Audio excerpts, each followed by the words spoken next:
तो अभी तक हम लोगों ने 28 जनवरी 2019 की फर्स्ट और सेकेंड शिफ्ट के पेपर को हल किया। अब हम लोग 27 जनवरी 2019 की फर्स्ट शिफ्ट वाले पेपर को हल करेंगे। इसमें केवल मैथ के जितने भी क्वेश्चन आए हुए हैं उनको देखेंगे। ठीक है, तो आगे बढ़ते हैं हम लोग।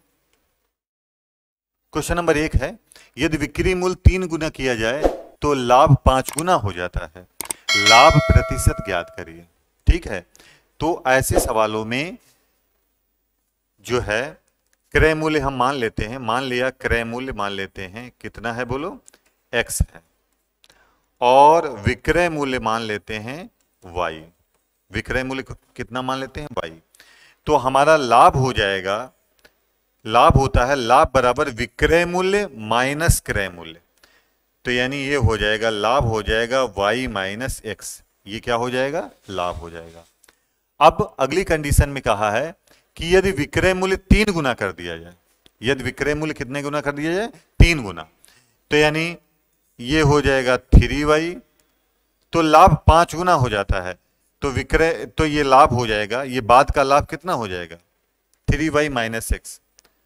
और ये पहले के लाभ का कै गुना हो जाता है बोलो, 5 गुना हो जाता है। तो यहां से हम लोग क्रय मूल्य और विक्रय मूल्य में रेशियो निकाल लेंगे। तो ये आ जाएगा 3y माइनस एक्स बराबर 5y माइनस 5x। ठीक है, तो y वाले पद एक जगह ले जाते हैं, तो ये हो जाएगा 2y, इधर से जाएगा तो माइनस हो जाएगा, इधर आ जाएगा तो इधर हो जाएगा 4x। ठीक है, तो x बटे y बराबर हो जाएगा 2/4, यानी 1/2। ठीक है, तो क्रय मूल्य और विक्रय मूल्य में जो अनुपात आएगा वो 1:2 आएगा। ठीक है, अब आप लोग जानते होंगे कि लाभ हानि क्या है, विक्रय मूल्य और क्रय मूल्य का अंतर है। तो इस कंडीशन में प्रतिशत लाभ हो जाएगा, बोले x अनुपात y कितना आया है, 1:2। तो यहां पर लाभ कितने का है, विक्रय मूल्य माइनस क्रय मूल्य 1 का। लाभ हानि हमेशा किस पर होता है, क्रय मूल्य पर, और गुणे 100 कर देंगे, तो आपका आंसर आ जाएगा 100%। ठीक है, कितना आ जाएगा, 100%। तो इस प्रकार आपका जो दूसरा विकल्प है वो बिल्कुल सही है। ठीक है, तो ऐसे सवालों में आप लोग ऐसे क्रय मूल्य और विक्रय मूल्य में रेशियो निकालेंगे, उसके बाद में आप लोग प्रतिशत लाभ निकालेंगे। ठीक है, क्वेश्चन नंबर 2 है कि x 42,000 रुपये में एक स्कूटर खरीदता है और वह मरम्मत पर 6,000 रुपये खर्च करता है और स्कूटर को 54,000 रुपये में बेचता है, तो उसका लाभ प्रतिशत ज्ञात करो। तो देखिए लाभ जो है क्रय मूल्य हो जाएगा 42,000 और जो मरम्मत पे खर्च हुआ है 6,000, तो क्रय मूल्य हो जाएगा यानी कास्ट प्राइस हो जाएगा 48,000 रुपये। इनको दोनों को हम लोग क्या करेंगे, जोड़ देंगे। ठीक है, और विक्रय मूल्य एसपी की वैल्यू दी है, सेलिंग प्राइस दिया है कितना, 54,000 रुपये। तो हमको निकालना क्या है, प्रतिशत लाभ, प्रॉफिट। तो ये बताइए लाभ कितना होगा, बोलो, लाभ होगा 6,000 रुपये का। लाभ कितने का होगा, 6,000। लाभ हानि हमेशा किस पर होता है, क्रय मूल्य पर, तो नीचे रखेंगे 48,000 रुपये। और परसेंटेज में आंकड़ा पूछा गया है, तो हम लोग इसको क्या करेंगे, 100 से मल्टीप्लाई कर देंगे और काट पीट कर देंगे। ये 3 जीरो कट गए। ठीक है, 6 8 48, 4 का पहाड़ा पढ़ देते हैं, 4 दूनी 8, 4 25 और 25 को 2 से भाग करेंगे तो आपका आंसर हो जाएगा 12.5%। ठीक है, 25/2 का मतलब है 12.5% का लाभ होगा। ठीक है, ये आप लोग समझ गए होंगे। अब हम लोग अगले प्रश्न की ओर बढ़ते हैं। क्वेश्चन नंबर 3 देखते हैं। इसमें लिखा है कि 110 रुपये लागत वाली एक वस्तु 104.5 रुपये में बेची गई, तो छूट की पेशकश की गई, यानी आपको प्रतिशत छूट निकालना है और ये 4 ऑप्शन दिए हैं। तो देखिए लागत कितनी है, बोलिए, 110 वाली एक वस्तु, और कितने में बेची गई, 104। तो प्रतिशत छूट निकालनी है। क्या निकालना है, बोलो, प्रतिशत छूट, यानी डिस्काउंट निकालना है। ठीक है, तो बोलो डिस्काउंट कितने का हो रहा है, 110 में से माइनस करेंगे तो डिस्काउंट कितने का है, 5.5 रुपए का, 5 रुपये 50 पैसे का है। ठीक है, डिस्काउंट हमेशा एमआरपी पर होता है, 110 रुपये नीचे रखेंगे और आंकड़ा परसेंटेज में पूछा है तो 100 से मल्टीप्लाई जरूर कर देंगे। तो 0 से 0 काट देंगे और 11 से काट देंगे तो 11 पचे 55, दशमलव लगा था तो लगा रहेगा, और इसको 10 से मल्टीप्लाई कर देंगे तो आपका आंसर आ जाएगा 5%। तो इस प्रकार दूसरा विकल्प जो है वो बिल्कुल सही है। ये बहुत आसान कैटेगरी का क्वेश्चन था, हम लोग ऐसे सवाल शुरुआत में ही करेंगे, ठीक है। और इसमें एक बात ध्यान रखेंगे कि मैथ के सवाल आसान पहले करेंगे, फिर मीडियम, और लास्ट में कठिन वाले अगर समय बचता है तो कठिन वाले करेंगे, ठीक है। एग्जाम की बात बता रहे हैं, ये एग्जाम में, अभी तो हम लोग एक तरफ से करेंगे। क्वेश्चन नंबर 4 देखते हैं, लिखा है चक्रवृद्धि ब्याज पर निवेश किए गए धन की राशि 2 वर्षों में 1600 रुपये और 3 वर्षों में 1680 रुपये हो जाती है, तो ब्याज की दर ज्ञात करो। तो देखिए 2 वर्ष में कितना होता है 1680 और 3 वर्ष में कितना हो जाता है बोलो 1680। तो हमको प्रतिशत दर निकालनी है। क्या निकालनी है? दर। और प्रतिशत दर का मतलब जो परसेंटेज वृद्धि हो रही है वही तो दर होगी, क्योंकि पैसा किस रेट में बढ़ेगा? जो रेट ऑफ इंटरेस्ट होगा। तो जो वृद्धि निकाल लेंगे वही हमारी जो है इसमें चक्रवृद्धि ब्याज की दर होगी।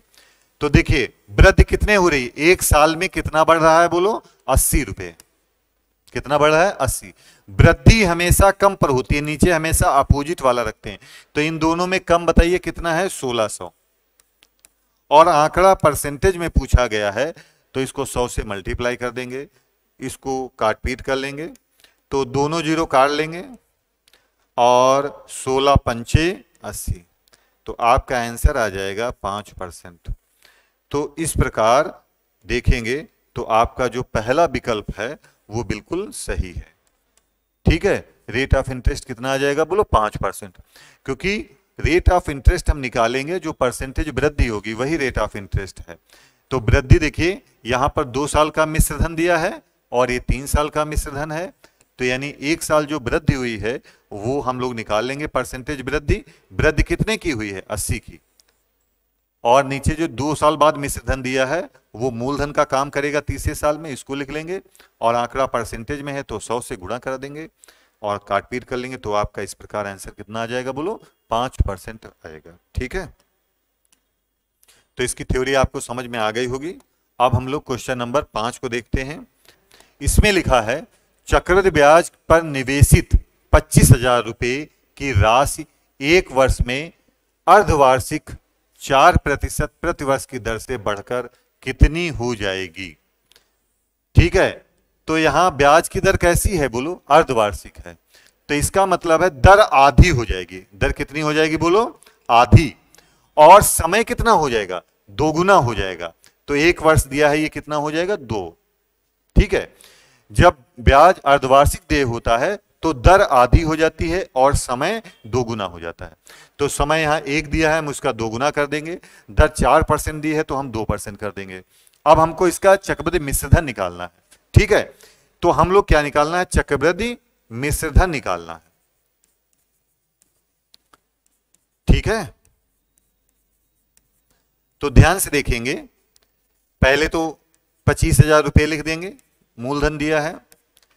अब इसमें चक्रवृद्धि ब्याज कितना होगा? तो पहला स्टेप है इनकी दोनों की आपस में गुणा कर देते हैं।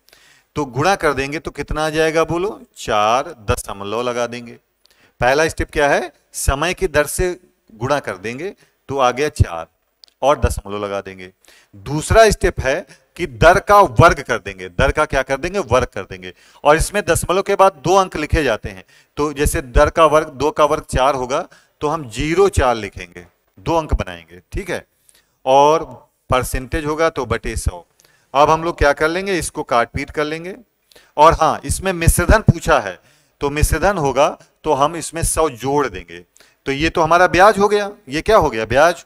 अगर हम इसमें 100 जोड़ दें यानी 104.04 निकालें तो ये हो जाएगा मिश्रधन, ठीक है। काट पीट कर देते हैं तो दोनों 0 काट देते हैं, ठीक है। और अब मल्टीप्लाई कर देंगे तो ये आपका आ जाएगा 26,010 रुपए। मल्टीप्लाई कर देंगे तो कितना आ जाएगा 26,010 रुपये। तो इस प्रकार सेकंड वाला जो ऑप्शन है वो बिल्कुल सही है। ठीक है, क्वेश्चन नंबर 6 देखते हैं। ये साझेदारी का प्रश्न है और साझेदारी में एक फार्मूला लगता है x1 t1 अनुपात x2 t2 बराबर p1 अनुपात p2। तो यहां ध्यान से देख लेंगे, ए x1 क्या है, ए द्वारा लगाई गई पूंजी क्या है बोलो, और t1 क्या है, उसके द्वारा लगाया गया जो समय है, लिया गया समय। b x2 क्या है, b द्वारा लगाई गई पूंजी और जितने समय तक पूंजी उसकी निवेश रही वो t2 है। और ये क्या है बोलो, लाभ में अनुपात है। ये पहले वाले का अनुपात में लाभ है p1 और ये p2 दूसरे वाले का लाभ में अनुपात है। अब यहां से डिजिट रख लेते हैं। ए ने कितना रुपया निवेश किया बोलो, 75,000। कितने समय के लिए, 1 साल के लिए। दूसरे ने कितने रुपए की पूंजी लगाई है बोलो, 37,500। हमने मान लिया इसकी T2 समय तक व्यापार में लगा रहा और ये दिया है 3:1। कितना दिया है बोलो, 3:1। अब हम लोग जो है इसको काट पीट कर लेंगे, तो अनुपात का मतलब भाग होता है, ऐसे काट पीट कर सकते हैं। ध्यान से देखेंगे तो ये सीधे दूना लिखा है, 37,500 दूना कितना हो जाएगा, 75,000। ठीक है, तो ये आ जाएगा, कितना आ जाएगा, 24। और अनुपात का मतलब होता है बटे में भाग होता है, इसको हम ऐसे भी लिख सकते हैं 3/1। काट पीट कर लेंगे, 3/24। तो इसका मतलब है T2 बराबर आ गया 8 माह। लेकिन यह आंसर नहीं है, 8 महीने तक उसकी पूंजी लगी रही। ये क्या है, जितने समय तक पूंजी लगी रही। तो पूंजी 8 महीने तक लगी रही, 12 महीने का व्यापार है। इसका मतलब वो 4 महीने बाद, 12 में से 8 माइनस कर देंगे, यानी 4 महीने बाद वो व्यापार में शामिल हुआ था। तो इस प्रकार आपका जो पहला ऑप्शन है वो बिल्कुल सही है। ठीक है, देखिए क्वेश्चन नंबर 7 देखते हैं। इसमें लिखा है एक छात्र के अंक 68 के बजाय 88 के रूप में दर्ज किए गए थे। इस कारण कक्षा के औसत अंक 0.5 से बढ़ गए। कक्षा में छात्रों की संख्या बतानी है। ठीक है, तो आप लोग जानते होंगे एवरेज बराबर क्या होता है, टोटल अपान नंबर।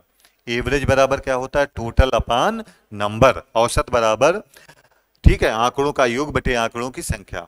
औसत में कितने की वृद्धि हो गई, 0.5 की। औसत में कितने की, औसत अंक कितने हो गए बोलो, 0.5। और यहां पर अंकों में कितने की वृद्धि हुई है, 20 की। और बटे हम लोग क्या कर लेंगे, n, यही निकालना है। तो n बराबर हो जाएगा, n बराबर हो जाएगा 20/0.5। ठीक है, कितना आ जाएगा, 20/0.5।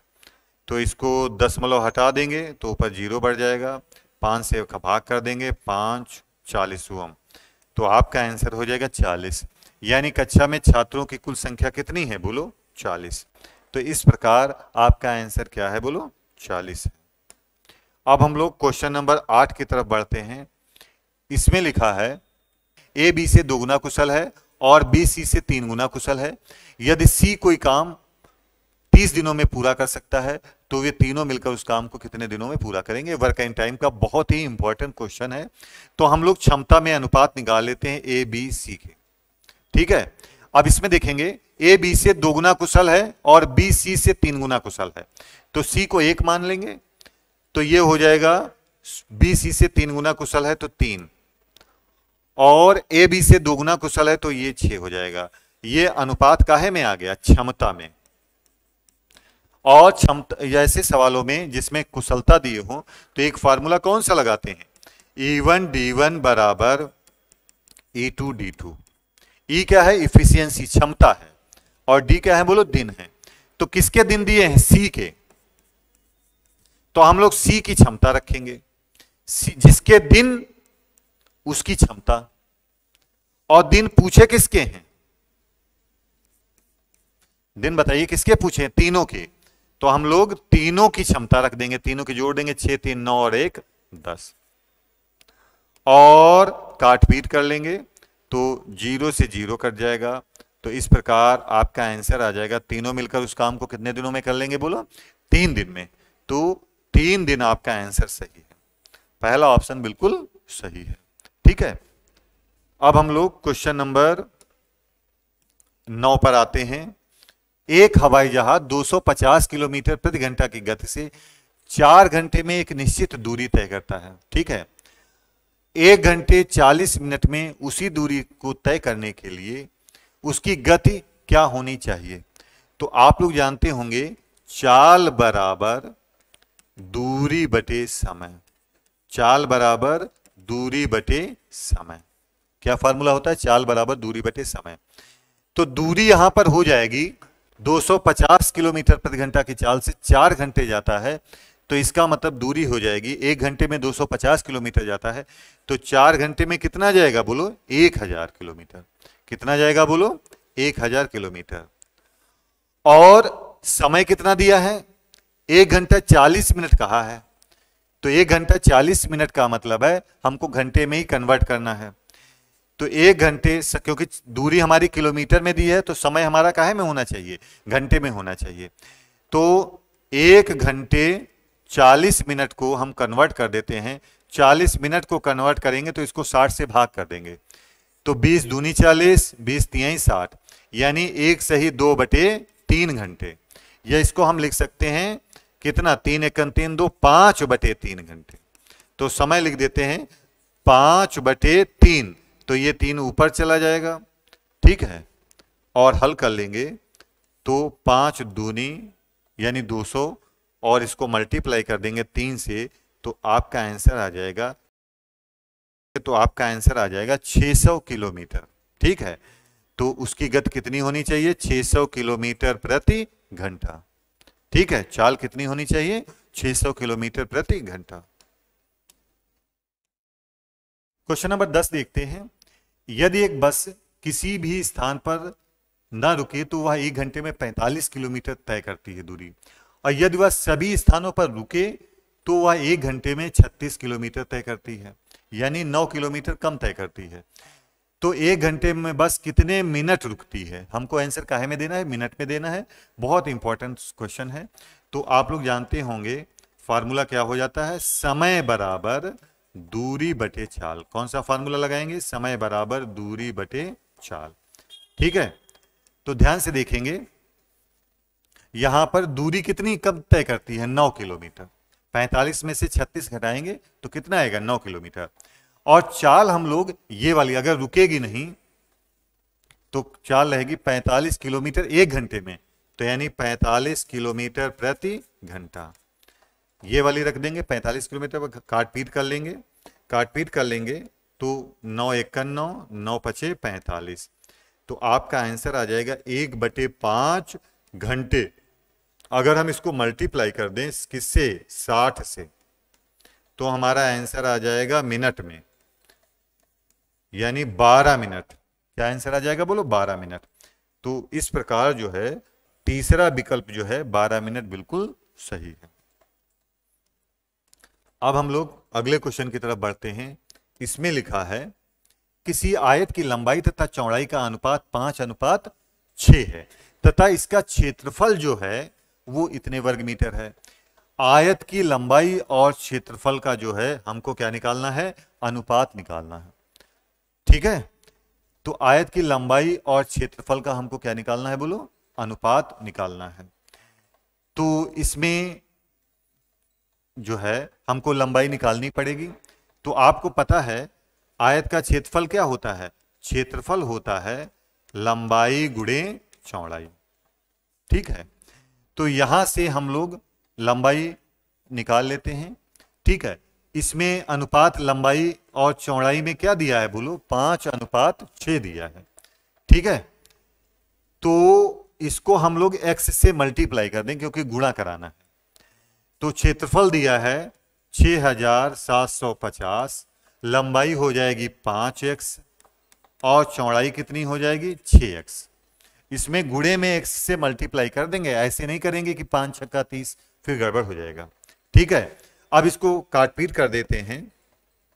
तो काटपीट करेंगे, पहले 5 से काट देंगे, तो 5 एकन 5, 5 तिहाई 15, पचम 25, 1350 आ जाएगा। ठीक है, अब इसको हम लोग 6 से भाग कर देते हैं, तो 6 दूनी 12, ठीक है, 6 दूनी 12 और 6 पंचे 30, तो एक्स स्क्वायर की वैल्यू कितनी आ गई बोलो? 225। तो 225 का वर्गमूल निकालना पड़ेगा, यानी x की वैल्यू हो जाएगी कितनी? 15। 225 का वर्गमूल कितना होता है? 15। तो इस प्रकार लंबाई हो जाएगी कितनी? 15 पचे 75। कितनी हो जाएगी? 75 सेंटीमीटर। यहां सेंटीमीटर वर्ग दिया है तो सेंटीमीटर हो जाएगी। अब इसमें कहा है लंबाई और क्षेत्रफल में अनुपात बताओ, तो लंबाई और क्षेत्रफल में अनुपात हो जाएगा, वैल्यू रख देंगे, लंबाई कितनी आई है? 75, और क्षेत्रफल कितना दिया है? 6750। काटपीट कर लेंगे, तो सबसे पहले हम लोग काटेंगे किससे? 25 से काट लेते हैं, तो 25 से काटेंगे तो 25 तिहाई 75, और इधर भाग करेंगे तो 25 दूनी 50, ठीक है, 17 बचेगा, 25 सते 175, कितना आ जाएगा? 270। अब 3 से काट देते हैं, 3 एकन 3 और 3 नवाई 27, ये आ जाएगा 1:90। और ये आप लोग ध्यान से देखेंगे तो चौथे विकल्प में दिया गया है, लंबाई और क्षेत्रफल में क्या अनुपात दिया है बोलो? 1:90। तो इस प्रकार चौथा विकल्प बिल्कुल सही है। ठीक है, समझ में आ गया होगा। क्वेश्चन नंबर 12 देखते हैं, इसमें लिखा है कि 11 से विभाजित होने वाली सबसे छोटी संख्या 4 अंकों वाली और 13 से विभाजित होने वाली सबसे छोटी संख्या 4 अंकों की, इनके अंकों के योग का गुणनफल निकालना है। तो हम लोग 4 अंकों की सबसे छोटी संख्या निकालते हैं जो 11 से विभाज्य है। कौन किससे विभाजित है बोलो? 11 से। ठीक है, तो 11 से विभाजित होने वाली सबसे छोटी संख्या 4 अंकों की कौन होगी बोलो? 1001। ठीक है, कौन होगी बोलो? 1001। हम लोग कैसे निकालेंगे देखो ध्यान से। तो आप लोग जानते हैं 4 अंकों की सबसे छोटी संख्या कौन सी है बोलो? 1000। इसको हम लोग 11 से विभाजित कर देते हैं तो आ जाएगा 11 नवाई 99, बचा कितना? 1 और 10। अब तो इसमें भाग नहीं लगेगा ना। ऐसे ही इसको 1000 को हम लोग 13 से भाग कर लेते हैं, बोलो 13 सते 91, यहां पर आएगा 9 0, 13 छंग 78, ठीक है, कितना बचा? 12। अब देखिए अगर यहां पर एक और होता तो एक बार पहाड़ा लग जाता, ऐसे यहां पर भी एक और होता तो एक बार पहाड़ा लग जाता। लग जाता कि नहीं लग जाता? तो इस प्रकार जो इसे आएगा 1001, कौन सी संख्या होगी बोलो? 1001।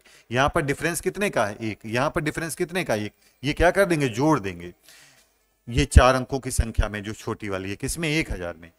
तो ये भी 1001 होगी और ये भी 1001 होगी। ये जो 1 है वो 1000 में हमने क्या कर दिया? जोड़ दिया। अब इनके अंकों का योग कितना हो जाएगा? 2, और इसके अंकों का योग भी कितना हो जाएगा? 2। इनका गुणनफल कहा है तो 2 दूना 4। तो इस प्रकार जो तीसरा ऑप्शन है वो बिल्कुल सही है।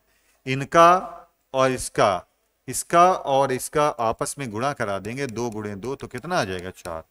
तो विकल्प सी जो है वो बिल्कुल सही है। अब हम लोग क्वेश्चन नंबर 13 तरफ बढ़ते हैं। क्वेश्चन नंबर 13 पढ़ते हैं, इसमें लिखा है 13 से विभाजित होने वाली सबसे छोटी 3 अंकीय संख्या 16 से विभाजित किया गया है, तो शेषफल ज्ञात करें। तो ये तो बहुत आसान है। तो 13 से विभाजित होने वाली 3 अंकीय सबसे छोटी संख्या हो गई 13 अठी 104। कौन सी होगी? 13 अठी 104।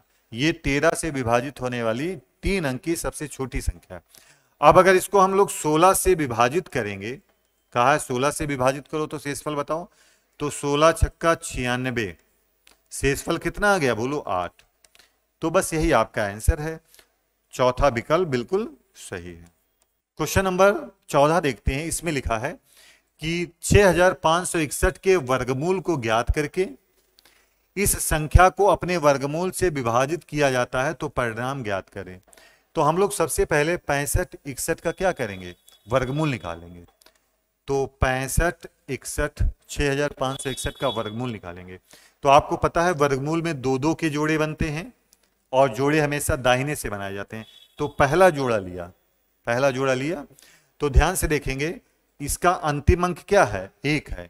और 1 बताइए लास्ट में किस में आता है, 1 तो 1 के वर्ग में आता है और 1 लास्ट में किस में आता है, 9 के वर्ग में।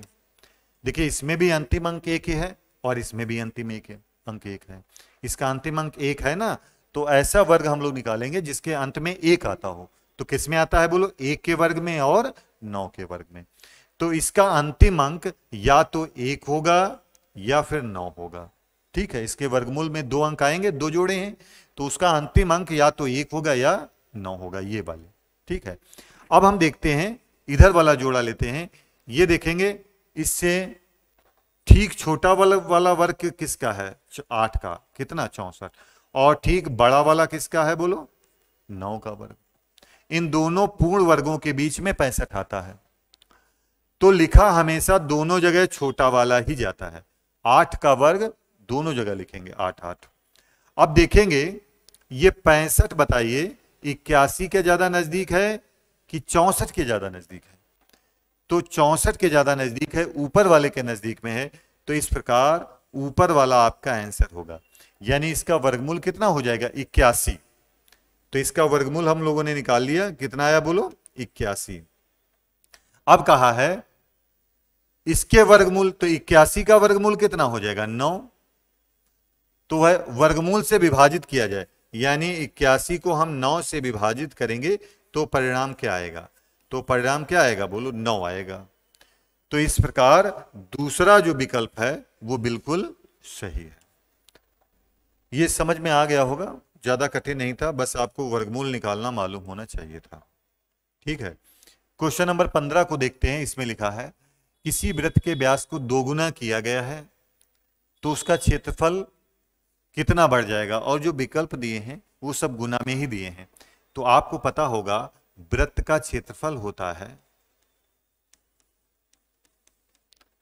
पाई r स्क्वायर, जहां पर r क्या है बोलो, वृत्त की त्रिज्या है। अब इसमें कहा है व्यास दोगुना किया गया है, तो व्यास दोगुना होगा तो त्रिज्या भी क्या हो जाएगी, दोगुना हो जाएगी, है ना। तो दोगुना कर देंगे तो ये हो जाएगा 2r का वर्ग। क्या हो जाएगा बोलो, 2r का वर्ग हो जाएगा, यानी ये आ जाएगा कितना, 4 स्क्वायर।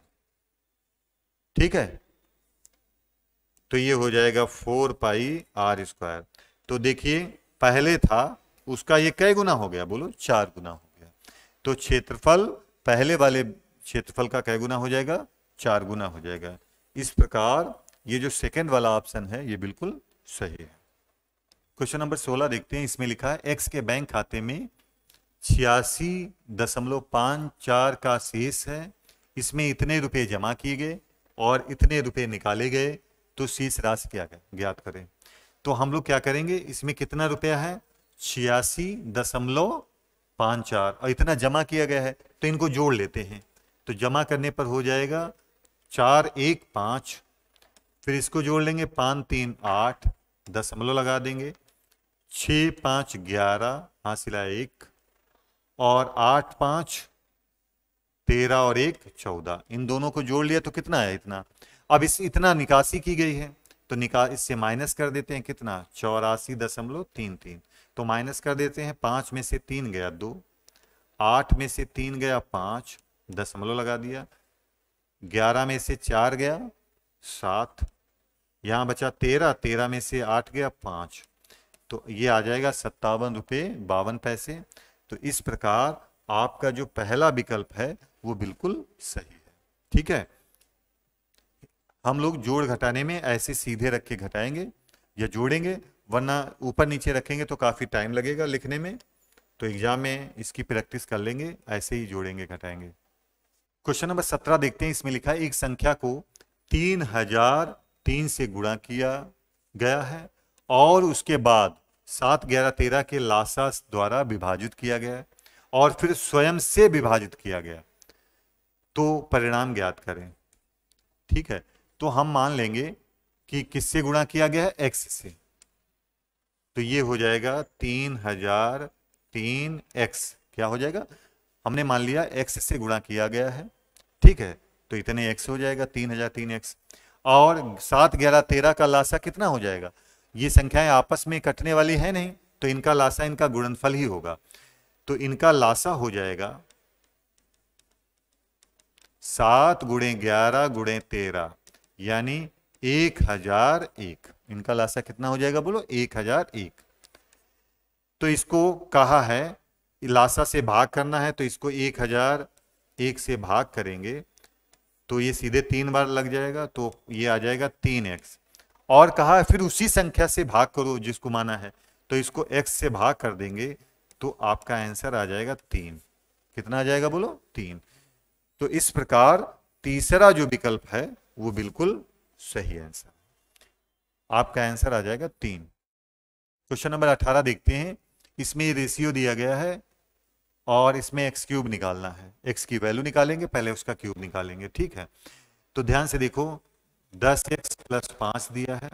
अब अनुपात को हम बटे में ऐसे लिख सकते हैं 42x + 8, और इधर से इसका क्यूब कर देंगे। 3 गुना दिया है, 3 गुने का मतलब यहाँ पर क्यूब से है, तो 5 का क्यूब हो जाएगा 125 और 8 का क्यूब कितना होता है 512।